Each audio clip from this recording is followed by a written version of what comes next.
রয়েছে, একটা হচ্ছে যজন, একটা হচ্ছে যাজন। যজনটা হলো নিজের পুজো করা, নিজেকে যজন বলা হয়। আর অন্যের পুজো করা, যেটা খানিকটা পেশাদারিত্ব এসে গেছে, অর্থাৎ পেশার খাতিরে, পেশার খাতিরে যেটা করা, অন্যের হয়ে পুজো করা, অন্যের বাড়িতে পুজো করা, সেটাকে যাজন বলে।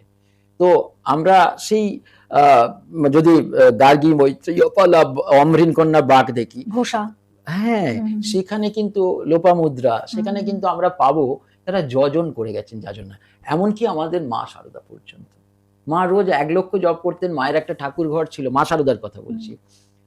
দেবী দুর্গা, তিনি শিবকে পাওয়ার জন্য নিজেকে তপস্যা করেছেন শিবকে পাওয়ার জন্য, কিন্তু কারোর বাড়ি পুজো করতে গেছেন এমনটা তো পাইনি। মানে আমাদের শাস্ত্রে মেয়েদের না না, আমি অধিকার যাচ্ছি নেই। সেই জায়গায় আসছি, কেন আমাকে প্রমাণ দিয়ে কথাটাকে দাঁড় করাতে হবে। তাহলে ঠাকুর অনেকবার অসুস্থ হয়েছেন, মা নহবতে আছে, দক্ষিণেশ্বরের নহবতে মা আছেন।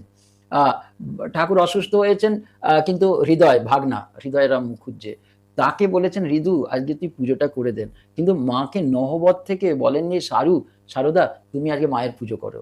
অন্য দিক থেকে 1800